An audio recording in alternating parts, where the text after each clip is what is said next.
എല്ലാവർക്കും നമസ്കാരം. Reproduction in organisms എന്ന നമ്മുടെ ആദ്യത്തെ ചാപ്റ്ററിന്റെ മൂന്നാമത്തെ ക്ലാസ്സിലേക്ക് എല്ലാ കുട്ടികൾക്കും സ്വാഗതം. നമ്മൾ കഴിഞ്ഞ ക്ലാസ്സിൽ സെക്ഷൽ റീപ്രൊഡക്ഷനെ പറ്റിയിട്ടായിരുന്നു പഠിച്ചുകൊണ്ടിരുന്നത്. സെക്ഷൽ റീപ്രൊഡക്ഷന് 3 സ്റ്റെപ്പുകളുണ്ടെന്ന് നമ്മൾ കണ്ടല്ലേ. Pre fertilization, fertilization and post fertilization events. അതിലെ പ്രീ ഫെർട്ടിലൈസേഷൻ ഇവന്റ്സിന് 2 സബ് സ്റ്റേജസ് ഉണ്ടെന്ന് പറഞ്ഞു. ഗമീറ്റോജെനസിസും ഗമീറ്റിക് ട്രാൻസ്ഫറും. നമ്മള് ഗമീറ്റോജെനസിസ് കഴിഞ്ഞ ക്ലാസ്സിൽ പഠിച്ചു കഴിഞ്ഞു. ഇന്ന് നമ്മൾ കാണാൻ പോവുക ഗമീറ്റിക് ട്രാൻസ്ഫർ ആണ്. നമ്മളിവിടെ എഴുതിയിരിക്കുന്നു ബി, ഗമീറ്റിക് ട്രാൻസ്ഫർ. അപ്പൊ നമുക്കറിയാം സെക്ഷൽ റീപ്രൊഡക്ഷനിൽ ഫെർട്ടിലൈസേഷൻ നടക്കണമെങ്കിൽ ഗമീറ്റുകൾ ഉണ്ടാകണം. അപ്പോൾ ഗമീറ്റോജെനസിസിന്റെ സമയത്ത് മെയിൽ ഗമീറ്റും ഫീമെയിൽ ഗമീറ്റും ഉണ്ടായി. ഇനി ഗമീറ്റിക് ഫ്യൂഷൻ നടക്കണമെങ്കിൽ 2 ഗമീറ്റുകൾ അടുത്തടുത്ത് എത്തണം. അതിനു വേണ്ടിയിട്ട് ഗമീറ്റുകൾ പരസ്പരം അടുത്ത് വരുന്നതിന്, അല്ലെങ്കിൽ ഒരു ഗമീറ്റ് മറ്റൊരു ഗമീറ്റിന് അടുത്തേക്ക് പോകുന്നതിനാണ് എന്ന് പറയുക ഗമീറ്റിക് ട്രാൻസ്ഫർ എന്ന് പറയുന്നത്. അങ്ങനെ 2 ഗമീറ്റുകൾ അടുത്തടുത്ത് വന്നാലേ എന്ത് നടക്കുള്ളൂ? ഫെർട്ടിലൈസേഷൻ നടന്ന് സൈഗോട്ട് ഉണ്ടാകുള്ളൂ. Okay, so what is gametic transfer? The transfer of male gamete to female gamete for fertilization, or transfer of male and female gametes to each other in order to undertake fertilization എന്ന് നമുക്ക് പറയാം. Okay, ഗമീറ്റിക് ട്രാൻസ്ഫറുമായിട്ട് ബന്ധപ്പെട്ട് കുറച്ച് points നമ്മൾ not ചെയ്തിരിക്കുന്നു. First point നോക്കാം നമുക്ക്. Usually male gametes are motile and female gametes are non-motile. But in algae and fungi, both male and female gametes are motile എന്ന് നമ്മളോട് പറഞ്ഞിരിക്കുകയാണ്. സാധാരണ ഓർഗാനിസംസിലൊക്കെ എങ്ങനെയാണെന്ന് പറഞ്ഞിരിക്കുന്നത്? മെയിൽ ഗമീറ്റ്സ് മോട്ടൈൽ ആണ്, അവർക്ക് മോട്ടൈൽ അപ്പൻഡേജസ് ഉണ്ടായിരിക്കും. ഫീമെയിൽ ഗമീറ്റ്സ് എങ്ങനെയാണ്? നോൺ മോട്ടൈൽ ആണ്. അപ്പൊ അങ്ങനത്തെ കേസിൽ എങ്ങനെയാണ്? മെയിൽ ഗമീറ്റ് സ്വിം ചെയ്ത് ആരുടെ അടുത്തേക്ക് പോകണം? ഫീമെയിൽ ഗമീറ്റിന്റെ അടുത്തേക്ക് പോകണം. എന്നാൽ ആൽഗകളിലും ഫംഗസുകളിലും എങ്ങനെയാണ്? ആൽഗകൾ എല്ലാവരും വെള്ളത്തിലാണ് അല്ലെ. അതുപോലെ തന്നെ ഫംഗസിന്റെ സെക്ഷൽ റീപ്രൊഡക്ഷന്റെ ഗമീറ്റിക് ട്രാൻസ്ഫർ നടക്കുന്നത് വാട്ടറിലാണ്. അവിടെ എങ്ങനെയാന്ന് നോക്കൂ. Male and female gametes both are മോട്ടൈലാണ്, 2 പേരും മോട്ടൈലാണ്. അപ്പം ഈ മെയിൽ ഗമീറ്റ് ആണെങ്കിൽ ഇതിന് ഇങ്ങോട്ടേക്ക് വേണമെങ്കിൽ പോവാം, ഫീമെയിൽ ഗമീറ്റ് ഇങ്ങോട്ടേക്ക് വേണമെങ്കിൽ പോവാം, അല്ലെങ്കിൽ 2 പേർക്കും മൂവ് ചെയ്യാൻ പറ്റും. അപ്പൊ നമ്മൾ അതിൽ നിന്ന് മനസ്സിലാകുന്നത് എന്താണ്? മജോറിറ്റി ഓർഗാനിസംസിലെ മെയിൽ ഗമീറ്റ്സ് മോട്ടൈലും ഫീമെയിൽ ഗമീറ്റ്സ് നോൺ മോട്ടൈലും. പക്ഷേ ആൽഗകളിലും ഫംഗസുകളിലും മജോറിറ്റി മെമ്പേഴ്സിൽ എങ്ങനെയാണ്? മെയിൽ ആൻഡ് ഫീമെയിൽ ഗമീറ്റ്സ് മോട്ടൈലാണ്. അപ്പൊ 2 പേർക്കും ഗമീറ്റിക് ട്രാൻസ്ഫർ നടത്താൻ പറ്റും. Okay, that is it. Second പോയിന്റിലേക്ക് നമുക്ക് നോക്കാം. In algae, bryophytes and pteridophytes, gametic transfer takes place in water. Plant കിങ്ഡത്തിലെ ലോവർ ഗ്രൂപ്പുകൾ 3 അല്ലേ?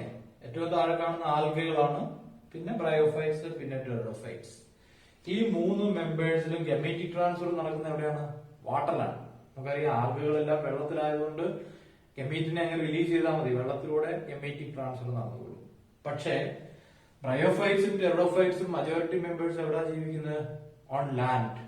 So they produce gametes and the gametes are released to water, and that gametic transfer is taking place in water. Water ഉണ്ടെങ്കിൽ മാത്രമേ ഗമീറ്റിക് transfer നടക്കുകയുള്ളൂ. നേരത്തെ നമ്മൾ പഠിച്ചിട്ടുണ്ടല്ലേ,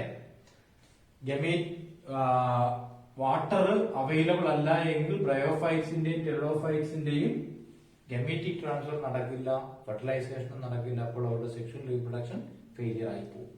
okay, അപ്പൊ അതാണ് ഈ 3 ഗ്രൂപ്പുകളെ പറ്റിയിട്ട് പറഞ്ഞിരിക്കുന്നത്. അവരുടെ ഗമീറ്റിക് ട്രാൻസ്ഫർ എവിടെയാണ്? വാട്ടർ മീഡിയത്തിലാണ്. അപ്പോൾ അവർക്ക് ഇപ്പോൾ ആന്ത്രിഡിയും ആർക്കിഗോണിയും ഒക്കെ ഉണ്ടാകുകയാണെങ്കിൽ, ബ്രയോഫൈറ്റ്സിലെ മോസിലൊക്കെ ആന്ത്രിഡിയും ആർക്കിഗോണിയും ഉണ്ടായി കഴിഞ്ഞാൽ ആന്ത്രിഡിയത്തിൽ നിന്ന് വാട്ടർ ഡ്രോപ്പിലൂടെ ആർക്കിഗോണിയത്തിലേക്ക് എത്താൻ പറ്റുകയുള്ളൂ. അപ്പോൾ അവിടെ വാട്ടറിലൂടെയാണ് ഗമീറ്റിക് ട്രാൻസ്ഫർ നടക്കുന്നത്. Then അടുത്ത പോയിന്റ് നോക്കാം. The male gametes are produced in large number when compared to female gametes. Why?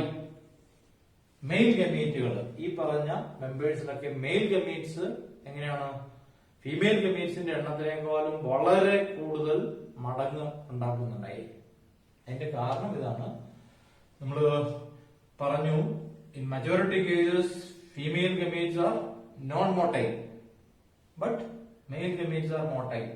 അപ്പോൾ ഫീമെയിൽ ഗമീറ്റിലേക്ക് 10 100 മെയിൽ ഗമീറ്റുകൾ വരികയാണെങ്കിൽ ആ വരുന്നവർക്ക് എല്ലാവർക്കും ഗമീറ്റിനെ കണ്ടെത്തി ഫെർട്ടിലൈസേഷൻ നടത്താൻ പറ്റില്ല.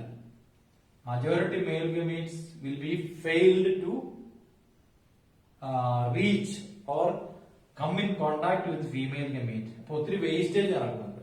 ഇപ്പൊ മെയിൽ ഗമീറ്റ്സ് ധാരാളം മെയിൽ ഗമീറ്റ്സ് പ്രൊഡ്യൂസ് ചെയ്താലേ ഒരു മെയിൽ ഗമീറ്റ് ആരുടെ അടുത്തെത്തുകയുള്ളൂ, ഫീമെയിൽ ഗമീറ്റിന്റെ അടുത്തെത്തുകയുള്ളൂ. അതുകൊണ്ട് തന്നെ ഈ പ്ലാന്റ്സ് അല്ലെങ്കിൽ ഓർഗാനിസംസ് പ്രൊഡ്യൂസ് ചെയ്യുന്ന മെയിൽ ഗമീറ്റ്സിന്റെ എണ്ണം എങ്ങനെയായിരിക്കും?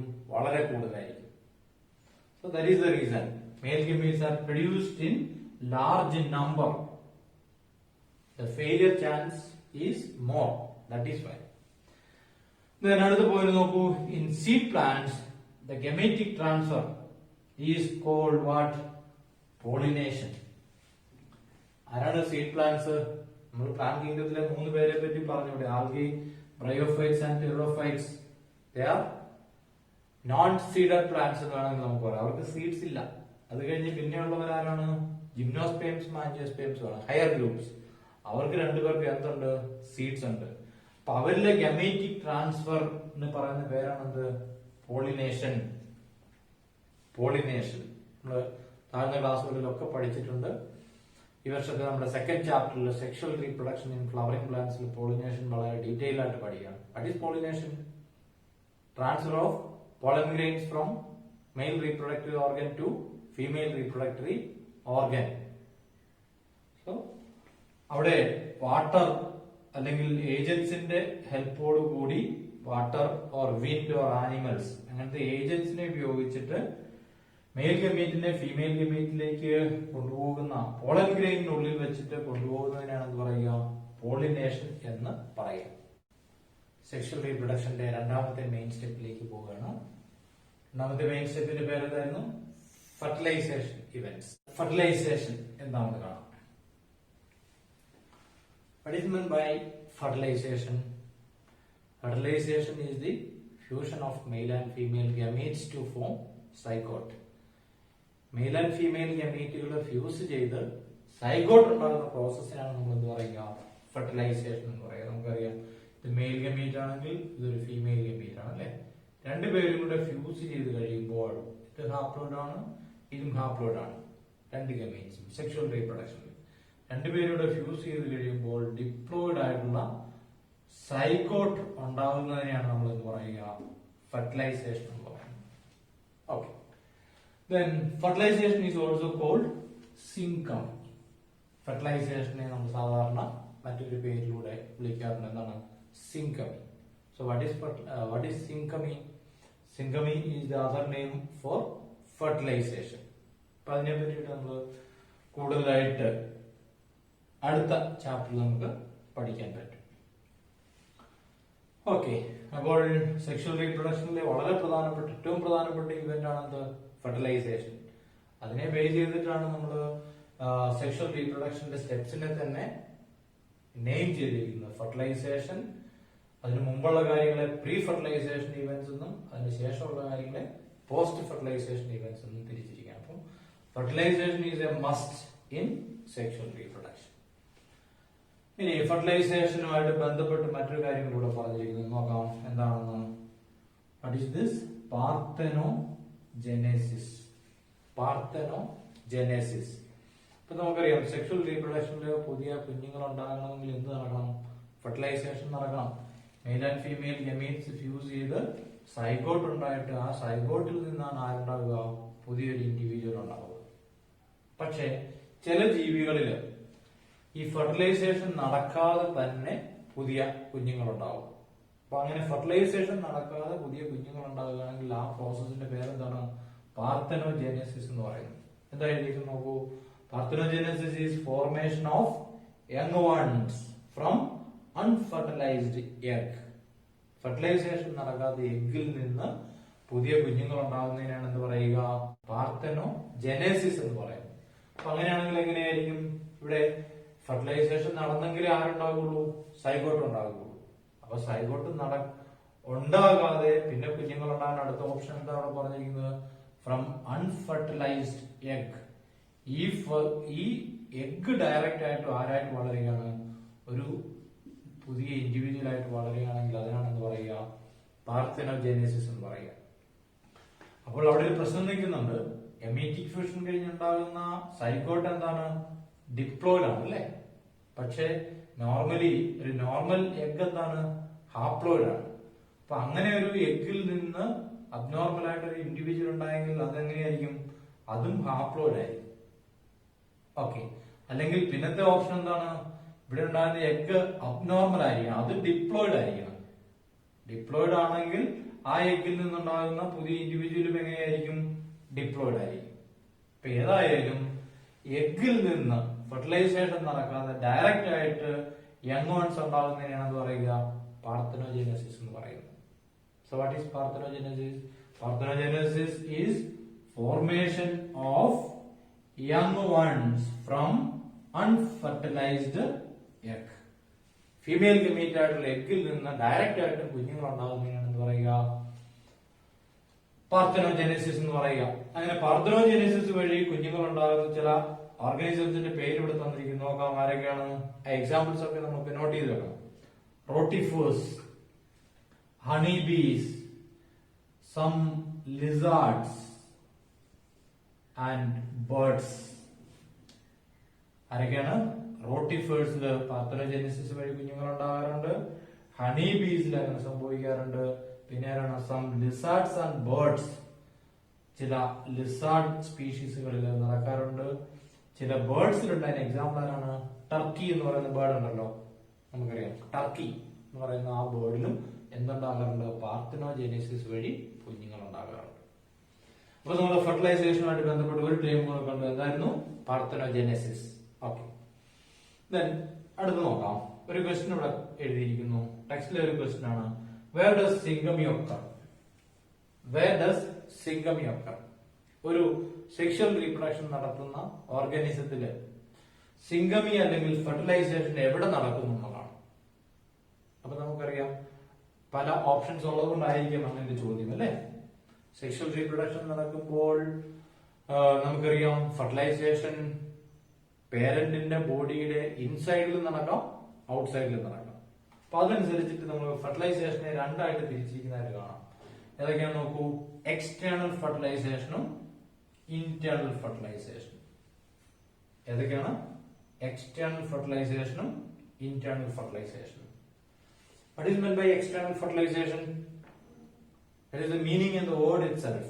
External fertilization means fertilization taking place outside the body of parent. Parent in the body outside the fertilization നടക്കുന്നതിനാണ് എന്ത് പറയുക? external fertilization എന്ന് പറയുക. അങ്ങനെയാണെങ്കിൽ what is internal fertilization? That is the fertilization taking place inside the body of female parent or parent participating in sexual reproduction. Okay. അപ്പൊ രണ്ടിന്റെ definition നമ്മൾ കണ്ടു. Fertilisation പേരന്റിന്റെ ബോഡിക്ക് വെളിയിൽ നടക്കുകയാണെങ്കിൽ അതിനെ നമ്മൾ എക്സ്റ്റേണൽ ഫെർട്ടിലൈസേഷൻ എന്നും, പേരന്റിന്റെ ബോഡിക്ക് ഉള്ളിൽ നടക്കുകയാണെങ്കിൽ അതിനെ നമ്മൾ ഇന്റേണൽ ഫെർട്ടിലൈസേഷൻ എന്നും പറയും. അത് ശരിക്കും എന്തിന്റെ ഉത്തരവാണ്? ഒരു ക്വസ്റ്റ്യൻ ആണല്ലേ. Where does syngamy occur or take place? Syngamy എവിടെ നടക്കും അല്ലെങ്കിൽ ഫെർട്ടിലൈസേഷൻ എവിടെ നടക്കും എന്ന് ചോദിച്ചു കഴിഞ്ഞാൽ അതിന്റെ ഉത്തരം എന്താണ്? പേരന്റിന്റെ ബോഡിക്കുള്ളിൽ നടക്കാം, പേരന്റിന്റെ ബോഡിക്ക് വെളിയിൽ നടക്കാം. വെളിയിൽ വെച്ചിട്ടാണ് നടക്കുന്നെങ്കിൽ അതിനെ നമ്മൾ എന്ത് പറയും? എക്സ്റ്റേണൽ ഫെർട്ടിലൈസേഷൻ എന്നും, ഉള്ളിൽ വെച്ചിട്ടാണ് നടക്കുന്നെങ്കിൽ അതിനെ ഇന്റേണൽ ഫെർട്ടിലൈസേഷൻ എന്ന് പറയും. ദെൻ എക്സ്റ്റേണൽ ഫെർട്ടിലൈസേഷൻ നടത്തുന്ന ചില ഓർഗാനിസംസിനെ നമുക്ക് എക്സാമ്പിൾ ആയിട്ട് കാണാം.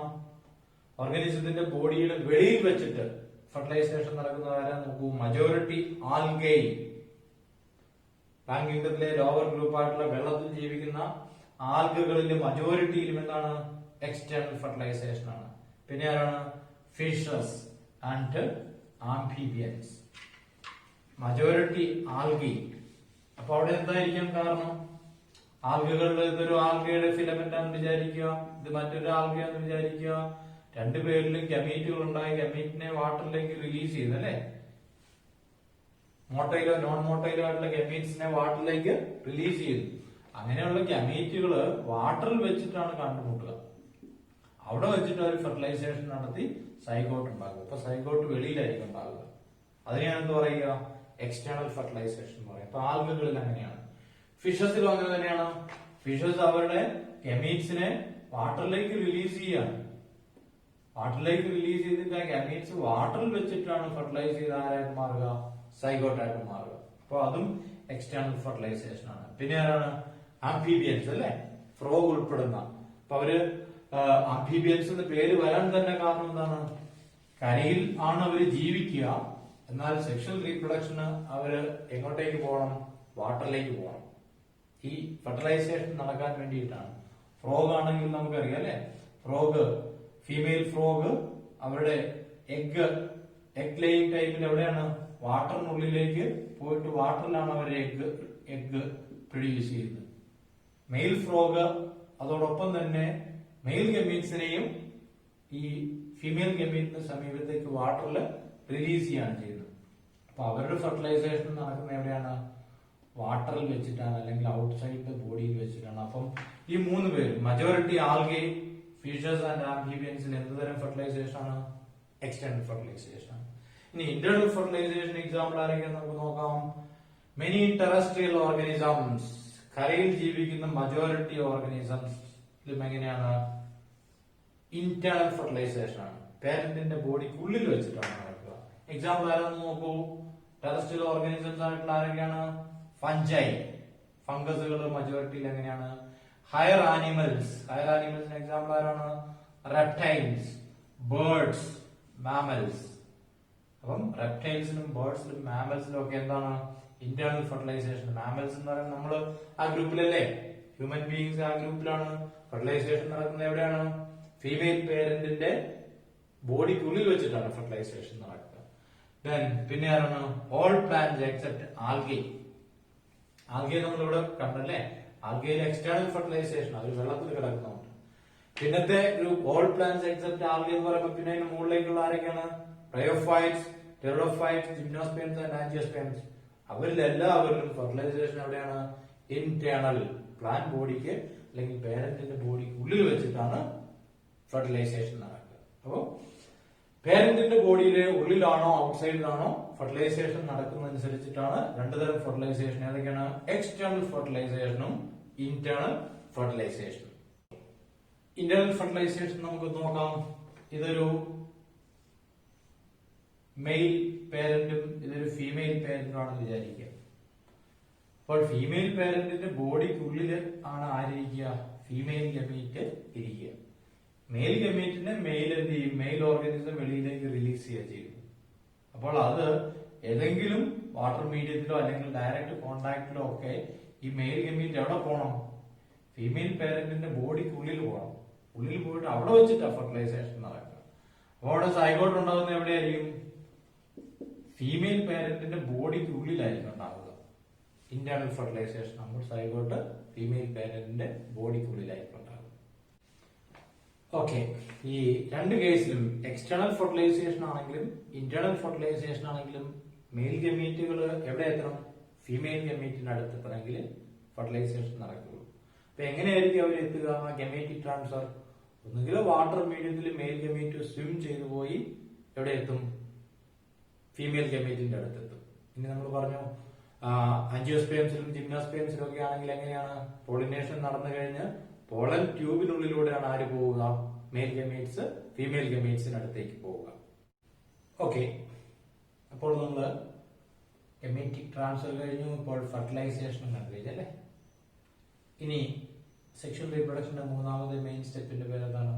Post fertilization events. Post fertilization events എന്താണ്? പോസ്റ്റ് ഫെർട്ടിലൈസേഷൻ ഇവന്റ്സ് എന്ന് പറഞ്ഞാൽ post means after. All events after fertilization are called post fertilization events. അപ്പോൾ ഫെർട്ടിലൈസേഷന് ശേഷം എന്തൊക്കെയാണ് നമ്മൾ കണ്ടു? ഫെർട്ടിലൈസേഷൻ സമയത്ത് മെയിൽ ഗമീറ്റും ഫീമെയിൽ ഗമീറ്റും കൂടെ ഫ്യൂസ് ചെയ്ത് ആരുണ്ടായി? സൈഗോട്ട് ഉണ്ടായി അല്ലേ? ഇനി എന്താ നടക്കേണ്ടത്? ഈ സൈഗോട്ട് ഡെവലപ്പ് ചെയ്ത് ആരായിട്ട് മാറണം? എംബ്രിയോ ആയിട്ട് മാറണം. ആ ആ എംബ്രിയോ ആരായിട്ട് മാറണം? പുതിയൊരു ഇൻഡിവിജ്വൽ ആയിട്ട് മാറണം. അത്രയും കാര്യങ്ങളാണ് അവിടെ നടക്കേണ്ടതെങ്കിൽ സെക്ഷൽ റീപ്രൊഡക്ഷൻ പൂർണ്ണമാകുന്നു. So all events after fertilization are called post-fertilization events. First point നമുക്ക് നോക്കാം. Zygote is the vital link between two generations and first cell of an organism. ഇപ്പൊ സെക്ഷൽ ലൈഫ് സൈക്കിൾ നമ്മൾ നോക്കുകയാണെങ്കിൽ ഇവിടെ ഒരു പേരന്റ് ഉണ്ടായിരുന്നു അല്ലെ? ഇവിടെ ഒരു പേരന്റ് ഉണ്ടായിരുന്നു. ആ പേരന്റിൽ നിന്ന് സെക്ഷൽ റീപ്രൊഡക്ഷൻ വഴി കുഞ്ഞുങ്ങൾ ഉണ്ടാകാൻ വേണ്ടിയിട്ട് എന്ത് സംഭവിക്കുന്നു? മെയിൽ പേരന്റിൽ നിന്ന് മെയിൽ ഗമേറ്റ് ഉണ്ടാകും, ഫീമെയിൽ പേരന്റിൽ നിന്ന് ഫീമെയിൽ ഗമേറ്റ് ഉണ്ടാകും. രണ്ടുപേരും ഗമേറ്റിക് ട്രാൻസ്ഫർ ഒക്കെ കഴിഞ്ഞ് ഫെർട്ടിലൈസേഷൻ നടന്നു കഴിയുമ്പോൾ അവിടെ ആരാ ഉണ്ടാവുക? ഡിപ്ലോയിഡ് ആയിട്ടുള്ള സൈഗോട്ട് ഉണ്ടാവും അല്ലെ? സൈഗോട്ട് ഉണ്ടാവും. ആ സൈഗോട്ട് എന്ന് പറയുന്ന ഒരു സെല്ലാണ്. ആ സെല്ലിനെ പറ്റി പറയും. Zygote is the vital link between two generations and first cell of an organism. അത് കഴിഞ്ഞിട്ടാണ് നമുക്ക് പുതിയൊരു സെല്ലുണ്ടായി, അടുത്ത ജനറേഷനിലെ സെല്ലുണ്ടായിട്ട് അതുവഴി അത് മൈറ്റോസിസ് വഴി ഡിവൈഡ് ചെയ്ത് മൾട്ടി സെല്ലുലാർ ആയിട്ടുള്ള ആരുണ്ടാവും? എംബ്രിയോ ഉണ്ടാവും. ആ എംബ്രിയോയിൽ നിന്ന് ആരുണ്ടാവും? പുതിയൊരു ഇൻഡിവിജ്വൽ ഉണ്ടാവുക ചെയ്യുന്നു. യങ് ഇവിടെ ഉണ്ടാവുക ചെയ്യുന്നു. അപ്പൊ ഈ പുതിയ യങ് ഫസ്റ്റ് സെൽ ആരാണ്? സൈഗോട്ട. സൈഗോട്ടിൽ നിന്നാണ് എംബ്രിയോ ഉണ്ടായി, എംബ്രിയോയിൽ നിന്നാണ് പുതിയൊരു കുഞ്ഞുണ്ടായത്. അതുകൊണ്ട് നമുക്ക് എന്ത് പറയാം? Zygote is the first cell of all organisms reproduced by sexual reproduction. Sexual reproduction വഴി ഉണ്ടാകുന്ന എല്ലാ കുഞ്ഞുങ്ങളുടെയും ആദ്യത്തെ സെല്ലാരാണ്?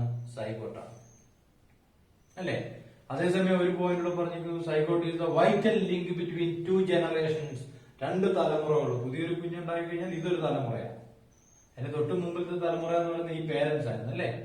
രണ്ടു പേർക്കും ഇടയിലുള്ള വൈറ്റൽ ലിങ്ക്, ജീവനുള്ള ഒരു ലിങ്ക് അല്ലെങ്കിൽ ഒരു കണക്ഷൻ ആണ് ആര്? സൈഗോട്ട് എന്ന് പറയുന്നത്. സൈഗോട്ട് എന്ന് പറയുമ്പോൾ ഈ ജനറേഷനിലും അല്ല, അതുപോലെ തന്നെ ഈ ജനറേഷൻ അടുത്ത ജനറേഷന്റെ സ്റ്റാർട്ടിംഗ് കൂടെയാണ് അല്ലെ? രണ്ട് ജനറേഷനെ തമ്മിൽ കണക്ട് ചെയ്യുന്നൊരു ജീവനുള്ള ലിങ്ക് ആണ് ആര്? സൈഗോട്ട് എന്നാണ് ഇവിടെ പറയുന്നത്. So zygote is the vital link between two generations and also the first cell of every organism reproduced by sexual reproduction. Then another question നമുക്ക് നോക്കാം. Zygote formation is inside or outside the body of parent. ഇതൊരു question ആണ്. Fertilisation നടന്നു കഴിഞ്ഞാൽ zygote ഉണ്ടാകുന്നത് inside or outside the body of organism ആണോ? ഇൻസൈഡിലാണോ body, പേരന്റിന്റെ ബോഡിക്ക് ഇൻസൈഡിലാണോ zygote ഉണ്ടാകുന്നത്, അതോ പേരന്റിന്റെ ബോഡിക്ക് ഔട്ട്സൈഡിലാണോ സൈഗോട്ട് ഉണ്ടാകുന്നതാണ് ക്വസ്റ്റ്യൻ. എന്താണ് അതിന്റെ ഉത്തരം? അപ്പൊ നമ്മൾ ഫെർട്ടിലൈസേഷനിലേക്ക് പോകേണ്ടി വരും അല്ലെ? നമ്മൾ രണ്ടു തരം ഫെർട്ടിലൈസേഷൻ കണ്ടിരുന്നത് ഏതൊക്കെയാണ്? എക്സ്റ്റേണൽ ഫെർട്ടിലൈസേഷനും ഇന്റേണൽ ഫെർട്ടിലൈസേഷനും.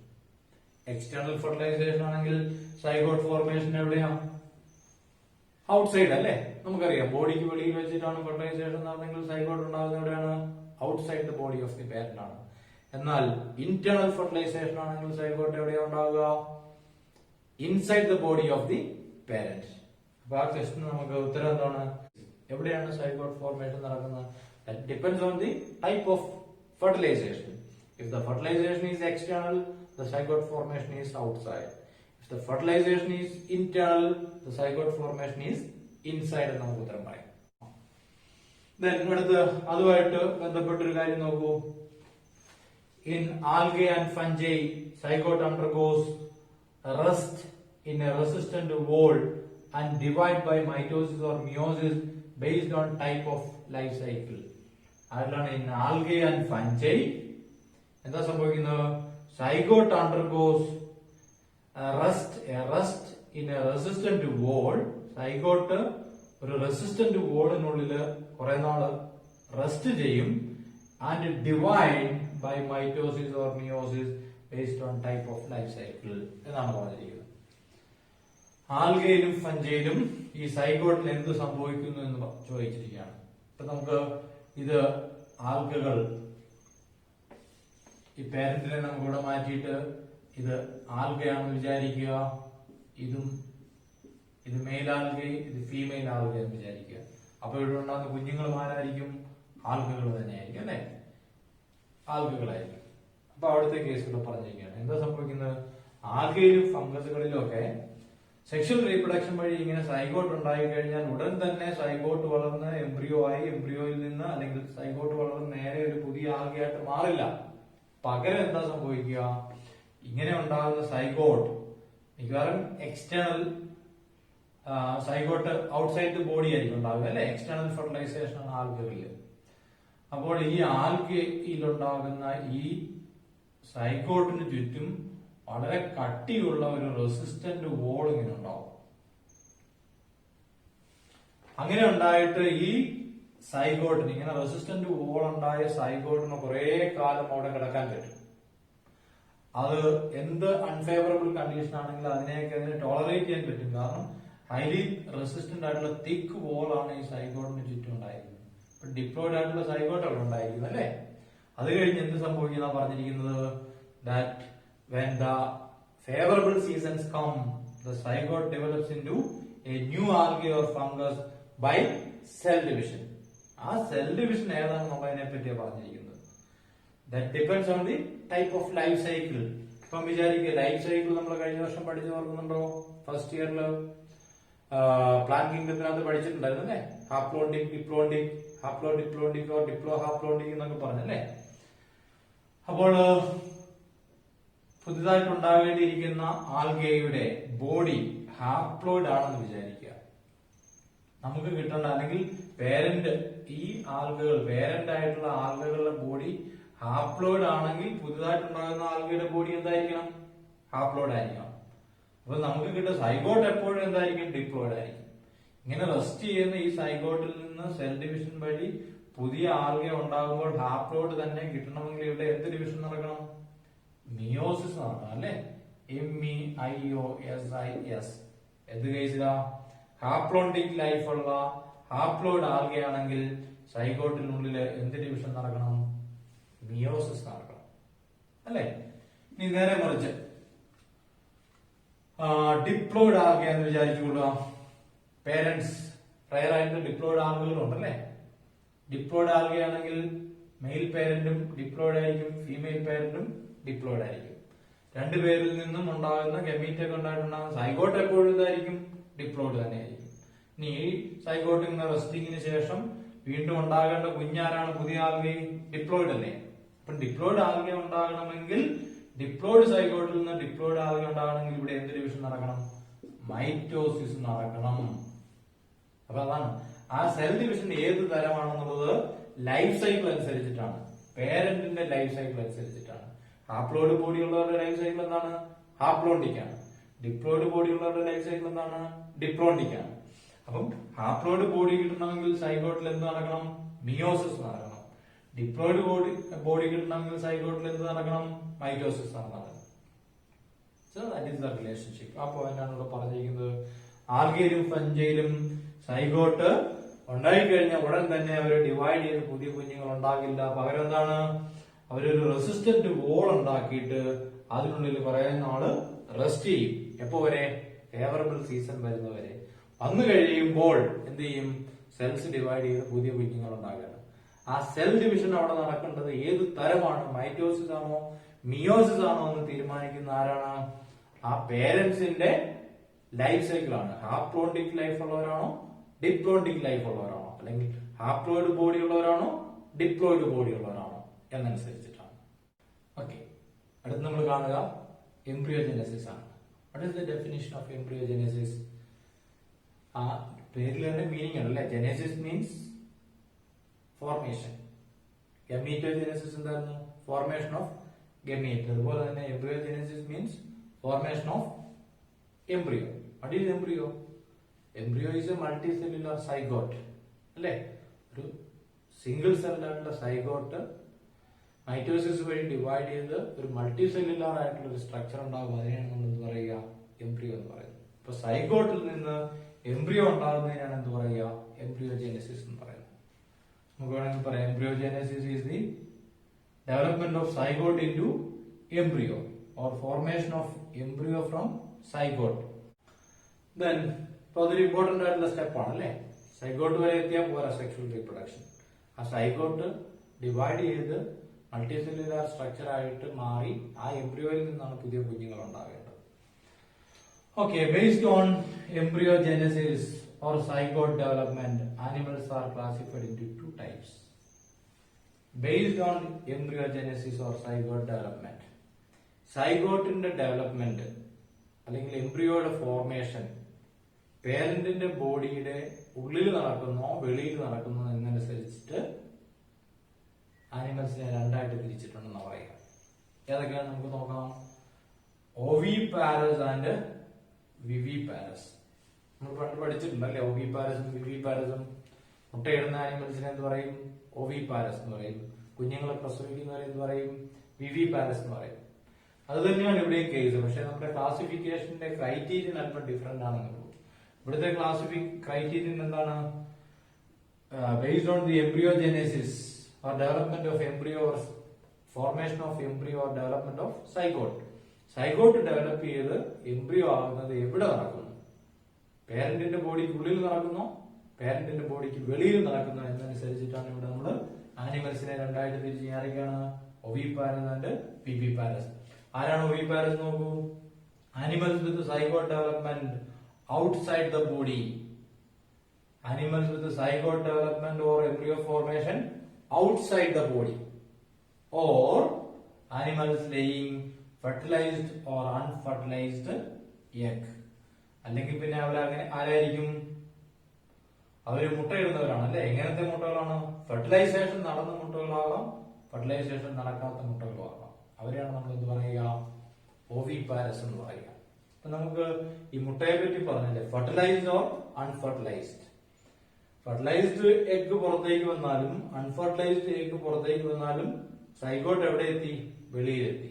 അപ്പൊ പിന്നെ സൈഗോട്ടിന്റെ ഡെവലപ്മെന്റ് എവിടെയായിരിക്കും നടക്കുക? ഔട്ട്സൈഡ് ആയിരിക്കും. ഫെർട്ടിലൈസ്ഡ് ആണ് എങ്കിൽ, ഫെർട്ടിലൈസ്ഡ് എഗ് ആണെങ്കിൽ പിന്നെ നേരെ ആ സൈഗോട്ട് എംബ്രിയോ ആയിട്ട് മാറിയാൽ മതിയാവും. അൺഫെർട്ടിലൈസ്ഡ് എഗ് ആണെങ്കിൽ എന്ത് നടക്കണം? ഔട്ട്സൈഡിൽ ഫെർട്ടിലൈസേഷൻ കൂടെ നടക്കണം. ഫെർട്ടിലൈസേഷൻ നടന്ന് സൈഗോട്ട് ഉണ്ടായിട്ട് ആ സൈഗോട്ട് ഡെവലപ്പ് ചെയ്യുന്നത് വെളിയിലാണ് നടക്കുന്നത്. അപ്പം ഒവിപാരസിന്റെ പ്രത്യേകത എന്താണ്? നമ്മൾ പറയുന്നത് embryo development outside the body of parent ആണ്. Outside the body of parent ആണ്. അതേസമയം അവരെങ്ങനെയാണ്? അവർ മുട്ടയിടുന്നവരാണ്. എങ്ങനത്തെ മുട്ടയാകാം? ഫെർട്ടിലൈസേഷൻ നടന്ന മുട്ടയാകാം, ഫെർട്ടിലൈസേഷൻ നടക്കാത്തതാകാം. ഫെർട്ടിലൈസേഷൻ നടന്ന എഗ്ഗാകാം, ഫെർട്ടിലൈസേഷൻ നടക്കാത്ത എഗ്ഗാകാം. നടന്നാണെങ്കിൽ ആ സൈഗോട്ടാണ് വെളിയിൽ വരുന്നത്. അത് ഡയറക്റ്റ് വെളിയിൽ വന്നിട്ടാണ് എംബ്രിയോ ആയിട്ട് മാറുക. നടക്കാത്തതാണെങ്കിൽ എന്താണ്? ഫെർട്ടിലൈസേഷൻ നടന്ന് സൈഗോട്ട് ഉണ്ടായിട്ട് ആ സൈഗോട്ട് എംബ്രിയോ ആയിട്ട് മാറും. ഏതാണെങ്കിലും എംബ്രിയോ ഡെവലപ്മെന്റ് ഔട്ട്സൈഡിലാണ് നടക്കുന്നത്. എക്സാമ്പിൾ ആരാ നോക്കൂ. Reptiles and birds. റെപ്റ്റൈൽസും ബേർഡ്സുമാണ്. അപ്പൊ അവരില് ഈ പറഞ്ഞ പോലെ നമ്മൾ എംബ്രിയോയുടെ ഡെവലപ്മെന്റ് എവിടെയാണ് നടക്കുക? ഔട്ട്സൈഡ് ആണ്. അപ്പോൾ കുഞ്ഞുങ്ങൾ ഉണ്ടാകുന്നത് എവിടെയാണ്? ഔട്ട്സൈഡിലാണ് അല്ലേ. പാരന്റിന്റെ ബോഡിക്കുള്ളിലല്ല, ഔട്ട്സൈഡിലാണ് കുഞ്ഞുങ്ങളുടെ ഡെവലപ്മെന്റ് നടക്കുക. അപ്പൊ അങ്ങനെ മുട്ടയായിട്ട് പുറത്തു വരുന്നതുകൊണ്ട് അവിടെ പിന്നെ എന്ത് നടക്കണം? ഹാച്ചിങ്. മുട്ട വിരിയണം അല്ലേ. And hatching is taking place after incubation. മുട്ടകള് ഇടുന്ന ജീവികളുടെ മുട്ടയിൽ നിന്ന് കുഞ്ഞുങ്ങൾ ഉണ്ടാകണമെങ്കിൽ എന്ത് ചെയ്യണം? ആ മുട്ടയെ ഒരു പർട്ടിക്കുലർ പീരിയഡ് ഓഫ് ടൈമിൽ ഒരു സ്പെസിഫിക് ടെമ്പറേച്ചറിൽ കീപ്പ് ചെയ്താൽ മാത്രമേ പറ്റുള്ളൂ അല്ലെ. ആനിമൽസ് ബ്രൂഡിംഗ് എന്ന് നമ്മൾ പഠിച്ചിട്ടുണ്ട്. അപ്പൊ അങ്ങനെ ഇരുന്ന് കഴിയുമ്പോൾ മുട്ട വിരിഞ്ഞ് ആരുണ്ടാവും? കുഞ്ഞുങ്ങളുണ്ടാവും. ഇൻക്യുബേഷൻ നടന്നു കഴിഞ്ഞാൽ മുട്ട വിരിഞ്ഞ് കുഞ്ഞുങ്ങളുണ്ടാവും. അപ്പൊ അങ്ങനെ പുറത്തു വരുന്ന എംബ്രിയോയ്ക്ക് അല്ലെങ്കിൽ സൈഗോട്ടിന് പ്രൊട്ടക്ഷൻ കൊടുക്കാൻ വേണ്ടിയിട്ട് എഗ്ഗിന് ചുറ്റും എന്തുണ്ട്? തിക്കായിട്ടുള്ള ഷെല്ലുണ്ട് അല്ലെ. Eggs are protected with calcareous shell. Calcium deposit വളരെ കൂടുതലുള്ള ഷെല്ലുകൾ വെച്ചിട്ട് മുട്ട പൊതിഞ്ഞിരിക്കുകയാണ് അല്ലെ. അതിനുള്ളിലാണ് ആര് കാണുക? സൈഗോട്ട് കാണുക. അവിടെ ഇരുന്നിട്ട് അതിനുള്ളിൽ ഇരുന്നാണ് സൈഗോട്ട് ഡെവലപ്പ് ചെയ്ത് ആരായിട്ട് മാറുക? എംബ്രിയോ ആയിട്ട് മാറുക. അപ്പൊ അങ്ങനെയുള്ളവരാണ് നമ്മൾ എന്ത് പറയുക? ഒവിപാരസ് എന്ന് പറയുന്നത്. രണ്ടാമത്തെ ആരാ നോക്കൂ. വിവിപാരസ് ആരാണ്? Animals with zygote development inside the body of the parent. ഇത്രയുള്ള ഡിഫറൻസ്. ഇവിടെ outside the body of the parent ആണ്, ഇവിടെ inside the body of the parent ആണ്. അല്ലെങ്കിൽ എന്താ option? They are the animals or are the animals that give birth to young ones. കുഞ്ഞുങ്ങളെ പ്രസവിക്കുകയാണ് ചെയ്യുന്നത്. അപ്പം കുഞ്ഞായിട്ട് പുറത്തേക്ക് വരണമെങ്കിൽ സൈഗോട്ട് ഡെവലപ്മെന്റും എംബ്രിയോ ഫോർമേഷനും എവിടെ നടക്കണം? പേരന്റ് ബോഡിക്കുള്ളിൽ നടക്കണം. എങ്കിലേ കുഞ്ഞുള്ളിൽ ഉണ്ടാവൂ. ഉണ്ടായെങ്കിലേ അവർക്ക് ഡെലിവറി അല്ലെങ്കിൽ ബർത്ത് കൊടുക്കാൻ പറ്റുകയുള്ളൂ. ഓക്കെ, അപ്പം embryo formation inside the body ആയിട്ടുള്ളവരെയാണ് എന്ത് പറയുക, വിവിപാരസ് എന്ന് പറയുന്നത്. Embryo formation outside the body ഉള്ളവരെയാണ് നമ്മൾ എന്ത് പറയുക, ഓവിപാരസ് എന്ന് പറയുന്നത്. ഇനി രണ്ടും തമ്മിൽ ഉള്ള ഒരു ഡിഫറൻസ് കൂടെ നമുക്ക് നോക്കാം. ഇതിൽ ഏതായിരിക്കും, ഏത് തരത്തിലുള്ള ആനിമൽസിന്റെ കുഞ്ഞുങ്ങളായിരിക്കും കൂടുതൽ സേഫ്, ഓവിപാരസിന്റെ ആണോ വിവിപാരസിന്റെ ആണോ? ഏതാണ് കൂടുതൽ സേഫ്? നമുക്കറിയാം വിവിപാരസ് ആണ് അല്ലെ. കാരണം വിവിപാരസ് ആണെങ്കിൽ എന്താണ്, കുഞ്ഞുങ്ങളായിട്ടാണ്, അതായത് ഒരു യങ് വണ്ണായിട്ട് ഡെവലപ്പ് ചെയ്യുന്നവരെ അമ്മയുടെ ബോഡിക്കുള്ളിൽ സൂക്ഷിച്ചു വെച്ചിരിക്കുക. അപ്പൊ അവർക്ക് പ്രിഡേറ്റേഴ്സിന്റെയും അതുപോലെ തന്നെ അൺഫേവറബിൾ സീസണിന്റെയും കണ്ടീഷൻസിന്റെ ഒന്നും ത്രെറ്റ് അവിടെ ഇല്ല. അവര് സേഫ് ആയിട്ട് ബോഡിക്കുള്ളിൽ ഇരുന്നിട്ട് ഓൾമോസ്റ്റ് മച്ചറായി കഴിഞ്ഞിട്ടാണ് പുറത്തേക്ക് വരുന്നത്. അപ്പൊ അവരുടെ സർവൈവൽ ചാൻസ് എങ്ങനെയാണ്, കൂടുതലാണ്. നേരെ മറിച്ച് ഓവിപാരസിന്റെ എങ്ങനെയാണ്, അവരുടെ സൈഗോട്ട് തന്നെ ഔട്ട്സൈഡിലാണ്, എൻവയോൺമെന്റിലേക്ക് എക്സ്പോസ്ഡ് ആണ്, എംബ്രിയോ ഡെവലപ്മെന്റും വെളിയിലാണ്. അപ്പൊ അവർക്ക് അൺഫേവറബിൾ കണ്ടീഷൻസിനെയൊക്കെ ഫേസ് ചെയ്യേണ്ടി വരും അല്ലേ. അപ്പൊ അവരുടെ സർവൈവൽ ചാൻസ് എങ്ങനെയാണ്, കുറവാണെന്ന് നമുക്ക് പറയാം. ഇവിടെ കുഞ്ഞിന്റെ ആ ഡെവലപ്മെന്റൽ സ്റ്റേജിലുള്ള പ്രൊട്ടക്ഷൻ പേരന്റിന്റെ ബോഡി ഇവിടെ കൊടുക്കുന്നുണ്ട്. ഇനി നമുക്ക് ഈ ഓവിപാരസും വിവിപാരസും തമ്മിൽ ഒരു കണക്ഷൻ ഫെർട്ടിലൈസേഷൻ ആയിട്ട് നമ്മൾ രണ്ടുതരം ഫെർട്ടിലൈസേഷൻ പഠിച്ചത് ഏതൊക്കെയായിരുന്നു, എക്സ്റ്റേണൽ ഫെർട്ടിലൈസേഷനും ഇന്റേണൽ ഫെർട്ടിലൈസേഷനും. അതിലേതാണ് കൂടുതൽ സേഫ് എന്ന് നമുക്ക് നോക്കാം. ഇന്റേണൽ ഫെർട്ടിലൈസേഷൻ ആണോ എക്സ്റ്റേണൽ ഫെർട്ടിലൈസേഷൻ ആണോ? ഏതാണ് കൂടുതൽ റിസ്ക് ഉള്ള? ഏതിനാണ്? എക്സ്റ്റേണൽ ഫെർട്ടിലൈസേഷൻ ആണ് അല്ലെ. എക്സ്റ്റേണൽ ഫെർട്ടിലൈസേഷൻ ഗമീറ്റ്സിനെ റിലീസ് ചെയ്യാണ് എക്സ്റ്റേണൽ മീഡിയത്തിലേക്ക്. ആ ഗമീറ്റ് ഫെർട്ടിലൈസ് ചെയ്ത് സൈഗോട്ട് ഉണ്ടായി, സൈഗോട്ട് ഡെവലപ്മെന്റ് എല്ലാം ഔട്ട്സൈഡ് ആണ് നടക്കുക. അപ്പൊ അതില് ഗമീറ്റിന്റെ സ്റ്റേജിലോ സൈഗോട്ടിന്റെ സ്റ്റേജിലോ എംബ്രിയോയുടെ സ്റ്റേജിലോ യങ് സ്റ്റേജിലോ ഒക്കെ പ്രിഡേറ്റേഴ്സിനെ അറ്റാക്ക് ചെയ്യാൻ സാധ്യതയുണ്ട്. അതുപോലെ തന്നെ അൺഫേവറബിൾ കണ്ടീഷൻസ് ഇതിനെ ത്രെറ്റൻ ചെയ്യാനുള്ള സാധ്യതയുണ്ട്. അപ്പൊ അവർക്ക് റിസ്ക് കൂടുതലാണ്. ആർക്ക്? External fertilization. നേരെ മറിച്ച് ഇന്റേണൽ ഫെർട്ടിലൈസേഷൻ ആണല്ലോ സേഫ് ആണ് അല്ലേ. അപ്പം ബോഡിക്കുള്ളിൽ വെച്ചിട്ടാണ് സൈഗോട്ട് ഉണ്ടാകുക. പക്ഷെ അത് എക്സ്റ്റേണൽ ഫെർട്ടിലൈസേഷൻ ആണോ ഇന്റേണൽ ഫെർട്ടിലൈസേഷൻ ആണോ ബെസ്റ്റ് എന്നുള്ള ചോദ്യത്തിന് ഉത്തരവാണ്. പക്ഷെ ഇവിടെ ഓവിപാരസ് ആനിമൽസിനകത്ത് രണ്ട് സാധ്യതകളുണ്ട് അല്ലെ. ഫെർട്ടിലൈസേഷൻ എങ്ങനെയാകാം? ഇന്റേണൽ ഫെർട്ടിലൈസേഷനും ആകാം, എക്സ്റ്റേണൽ ഫെർട്ടിലൈസേഷനും ആകാം ഓവിപാരസിനകത്ത്. പക്ഷെ വിവിപാരസിനകത്ത് ഒറ്റത്തരം ഫെർട്ടിലൈസേഷൻ ഉള്ളത് ഇന്റേണൽ ഫെർട്ടിലൈസേഷൻ മാത്രം. ഓവിപാരസിനകത്ത് രണ്ടു തരം ഉണ്ടെന്ന് പറയാൻ കാരണം എന്താണ്? ഓവിപാരസിന്റെ എംബ്രിയോ ഡെവലപ്മെന്റ് ഔട്ട്സൈഡ് ആണ് അല്ലെ. അപ്പൊ അവർ ഒരു കണ്ടീഷനോട് പറയുന്നുണ്ട്, അവർ മുട്ടയിടുന്നവരാണ്, എഗ് ലേയിങ് ആനിമൽസ് ആണ്.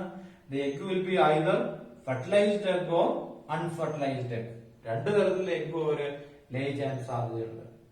ഫെർട്ടിലൈസ്ഡ് ആണെങ്കിൽ സൈഗോട്ടാണ് പുറത്തേക്ക് വരിക, അൺഫെർട്ടിലൈസ്ഡ് ആണെങ്കിൽ ഫെർട്ടിലൈസേഷൻ നടക്കണം. അപ്പം ഓവിപാരസിനകത്ത് ഇന്റേണൽ ഫെർട്ടിലൈസേഷനും സാധ്യതയുണ്ട്, എക്സ്റ്റേണൽ ഫെർട്ടിലൈസേഷനും സാധ്യതയുണ്ട്. പക്ഷേ വിവിപാരസിനകത്ത് എന്ത് മാത്രമേ ഉള്ളൂ? ഇന്റേണൽ ഫെർട്ടിലൈസേഷൻ മാത്രമേ ഉള്ളൂ. അപ്പൊ ആ ഒരു കണക്ഷനോട് നമുക്ക് ഇവിടെ മനസ്സിലാക്കാം. പോസ്റ്റ് ഫെർട്ടിലൈസേഷൻ ഇവന്റ്സിനകത്ത് ഒരു കാര്യം കൂടെ നമുക്ക് കാണാം. ഫ്ലവറിംഗ് പ്ലാന്റ്സിലെ കാര്യമാണ്. ഫ്ലവറിംഗ് പ്ലാന്റ്സിൽ ഫെർട്ടിലൈസേഷൻ നടന്നു കഴിഞ്ഞാൽ എന്തൊക്കെയാണ് ചേഞ്ചസ് നടക്കുക എന്നുള്ളതാണ്. നമ്മൾ സെക്കൻഡ് ചാപ്റ്ററിൽ, അടുത്ത നമ്മുടെ ചാപ്റ്ററിൽ കൂടുതൽ ഡീറ്റെയിൽ ആയിട്ട് അത് പഠിക്കാനുണ്ട്. എങ്കിലും ഇവിടെ പറയുന്ന കാര്യം നമുക്ക് നോക്കാം. ഇതൊരു ഫ്ലവറിന്റെ ഫീമെയിൽ റീപ്രൊഡക്റ്റീവ് ഓർഗനായിട്ടുള്ള ഗൈനീഷ്യ ആണ് അല്ലെ. അവിടെ സ്റ്റിഗ്മ കാണാം, സ്റ്റൈൽ കാണാം, ഓവറി കാണാം. ഓവറിക്കുള്ളിൽ ആരുണ്ട്? ഒബ്യൂളുണ്ട്. ഇനി ഫെർട്ടിലൈസേഷൻ നടന്നു കഴിയുമ്പോൾ ഫ്ലവറിംഗ് പ്ലാന്റ്സിൽ 3 ചേഞ്ചസ് നടക്കുന്നതാണ് പറഞ്ഞിരിക്കുന്നത് ഫെർട്ടിലൈസേഷന് ശേഷം, പോസ്റ്റ് ഫെർട്ടിലൈസേഷൻ ഇവന്റ്സ്. ഒന്ന്, സൈഗോട്ട് ആരായിട്ട് മാറും? Zygote is converted to embryo. ആ എംബ്രിയോ ഉണ്ടായി കഴിയുമ്പോൾ ഒബ്യൂൾ ആരായിട്ട് മാറും? സീഡായിട്ട് മാറും. സീഡ് ഫോം ചെയ്ത് കഴിയുമ്പോൾ ഓവറി ആരായിട്ട് മാറും? ഫ്രൂട്ട് ആയിട്ട് മാറും എന്നാണ് പറഞ്ഞിരിക്കുന്നത്. 3 കാര്യങ്ങളാണ് ഇവിടെ പറയുക. ശരിക്കും 4 കാര്യങ്ങളാണ് നമ്മൾ അടുത്ത ചാപ്റ്ററിൽ പഠിക്കും, ആൻജിയോസ്പേംസിലേക്ക്. ഇനി നോക്കൂ, ഈ ഓവറിക്കുള്ളിൽ ഒബ്യൂൾ ഇരിക്കുന്നുണ്ടെന്ന് നമ്മൾ പറഞ്ഞു അല്ലെ. ഒബ്യൂളിന്റെ ഉള്ളിൽ ഫെർട്ടിലൈസേഷൻ നടന്നു കഴിഞ്ഞപ്പോൾ ആരുണ്ടായി? ഡിപ്ലോയിഡ് ആയിട്ടുള്ള സൈഗോട്ട് ഉണ്ടായി. ഈ സൈഗോട്ട് എന്ത് സംഭവിക്കും? സൈഗോട്ട് അവിടെ നിന്ന് ആരായിട്ട് മാറും? എംബ്രിയോ ആയിട്ട് മാറുക. സൈഗോട്ട് ആരായിട്ട് മാറും? എംബ്രിയോ ആയിട്ട് മാറും. അങ്ങനെ സൈഗോട്ട് എംബ്രിയോ ആയിട്ട് മാറി കഴിയുമ്പോൾ സൈഗോട്ടിനെ ക്യാരി ചെയ്യുന്ന ഒബ്യൂള് മൊത്തത്തിൽ ആരായിട്ട് മാറും? സീഡായിട്ട് മാറും. അപ്പൊ ഒബ്യൂൾ ആരായിട്ട് മാറുന്നു? സീഡായിട്ട് മാറുന്നു. ഇവിടെ ഇരിക്കുന്ന ഒബ്യൂള് സീഡായിട്ട് മാറും. അങ്ങനെ ആ ഒബ്യൂള് സീഡായിട്ട് മാറി കഴിയുമ്പോൾ ഓവറിയുടെ ഭിത്തി ആരായിട്ട് മാറും? ഫ്രൂട്ടായിട്ട് മാറും. ഈ ഓവറിയുടെ ഭിത്തി ആരായിട്ട് മാറും? ഫ്രൂട്ടായിട്ട് മാറും. ഓവറിയുടെ ഭിത്തി ഫ്രൂട്ടായിട്ട് മാറും. ആ ഫ്രൂട്ട് ബോൾ നമ്മളൊരു പേര് പറയുന്നു പറഞ്ഞു. എന്താണ്? പെരി കാർപ്പ് എന്ന് പറയും. പെരി കാർപ്പ് എന്ന് പറയും. അപ്പൊ 3 ചേഞ്ചസ് ആണ് നടക്കുന്നത്. സൈഗോട്ട് ആരായിട്ട് മാറി? എംബ്രിയോ ആയിട്ട് മാറി. ഒബ്യൂൾ ആരായിട്ട് മാറി? സീഡായിട്ട് മാറി. ഓവറി ആരായിട്ട് മാറി? ഫ്രൂട്ടായിട്ട് അല്ലെങ്കിൽ ഫ്രൂട്ട് ബോള് പെരികാർപ്പായിട്ട് മാറി. അങ്ങനെ 3 ചേഞ്ചുകളാണ് ആരുടെ കേസിൽ നടക്കുക? ഫ്ലവറിംഗ് പ്ലാന്റ്സിൽ നടക്കുക. അപ്പോൾ ഫെർട്ടിലൈസേഷന് ശേഷം നടക്കുന്ന മുഴുവൻ കാര്യങ്ങളെയാണ് നമ്മൾ എന്ത് പറയുക? പോസ്റ്റ് ഫെർട്ടിലൈസേഷൻ ഇവന്റ്സ് എന്ന്. ഇനി നമുക്ക് ഇന്ന് പഠിച്ച കാര്യങ്ങളുമായിട്ട് ബന്ധപ്പെട്ട് ടെക്സ്റ്റിലെ ചില പിക്ചേഴ്സ് കാണാം. മുകളിൽ തന്നിരിക്കുന്ന 3 പിക്ചേഴ്സ് നോക്കൂ. Homogametic contact in algae during fertilization ആണ്. ഹോമോഗമേറ്റ് എന്ന് പറഞ്ഞാൽ നമുക്കറിയാം similar gametes, male and female gametes morphologically similar ആണ്. അവർ രണ്ടുപേരും ഒരുമിച്ചെത്തുന്നു, അവർ തമ്മിൽ ഫ്യൂസ് ചെയ്യുന്നു, അവർ സൈഗോട്ടായിട്ട് മാറി പുതിയ ഇൻഡിവിജ്വൽ ആയിട്ട് മാറുന്നതാണ് ഹോമോഗമേറ്റിക് കോണ്ടാക്ട് ഇൻ ആൽഗെ എന്നാണ് നമ്മൾ കാണുന്നത്. അടുത്തത് ആൻജിയോസ്പേംസിലെ ഫ്ലവറിന്റെ സ്റ്റിഗ്മയിൽ പോളൻ ഗ്രെയിൻസ് വീണിട്ട് പോളൻ ജെർമിനേറ്റ് ചെയ്ത് പോളൻ ട്യൂബായിട്ട് ഇങ്ങനെ പോവുകയാണ്. പോളൻ ട്യൂബിനുള്ളിലൂടെയാണ് മെയിൽ ഗമീറ്റ്സ് പോകുന്നത്. അതിന്റെ ഒരു പിക്ചറാണ് നമുക്ക് ഇവിടെ കാണാവുന്നത്. ഈ കാണുന്ന pictures post fertilization events in ആൻജിയോസ്പേംസുമായിട്ട് ബന്ധപ്പെട്ടിട്ടുള്ള പിക്ചേഴ്സാണ്. A few kinds of fruits showing seeds and protective pericarp. എല്ലാ പിക്ചറിലും നമുക്ക് എസ് എന്നും പി എന്നും എഴുതിയിരിക്കുന്ന കാണാം. എസ് എന്ന് പറഞ്ഞാൽ സീഡാണ്, ഒവ്യൂൾ ഡെവലപ്പ് ചെയ്ത് സീഡായിരിക്കുന്നു. പി എന്ന് പറഞ്ഞാൽ പെരികാർപ്പാണ്, ഫ്രൂട്ടിന്റെ വോളാണ്. ഓവർ ഡെവലപ്പ് ചെയ്ത് ഫ്രൂട്ട് ഉണ്ടായിരിക്കും, അല്ലെ പെരികാർപ്പ് ഉണ്ടായിരിക്കുന്നു. ഇപ്പോൾ ഒരു ബീൻസിന്റെ ഫ്രൂട്ട്, വേറൊരു മറ്റൊരു ഫ്രൂട്ട്, അങ്ങനെ 4 തരം ഫ്രൂട്ട് കാണുന്നുണ്ട്. എല്ലാത്തിലും എസ് എന്നും പി എന്നും മാർക്ക് ചെയ്തിട്ടുണ്ട്. എസ് എന്ന് പറഞ്ഞാൽ സീഡാണ്, ഒവ്യൂൾ ഡെവലപ്പ് ചെയ്തുണ്ടായ സീഡാണ്. പി എന്ന് പറഞ്ഞാൽ പെരികാർപ്പ് അല്ലെങ്കിൽ ഫ്രൂട്ട് വാളാണ്, അത് ഓവർ ഡെവലപ്പ് ചെയ്തുണ്ടാകുന്നതാണ്. ആൻജിയോസ്പേംസിലെ പോസ്റ്റ് ഫെർട്ടിലൈസേഷൻ ഇവന്റ്സ് ആണ്. അപ്പോൾ നമ്മുടെ സെക്കൻഡ് ഇയറിലെ ഫസ്റ്റ് ചാപ്റ്റർ ആയിട്ടുള്ള റീപ്രൊഡക്ഷൻ ഇൻ ഓർഗാനിസംസ് ഇവിടെ അവസാനിക്കും.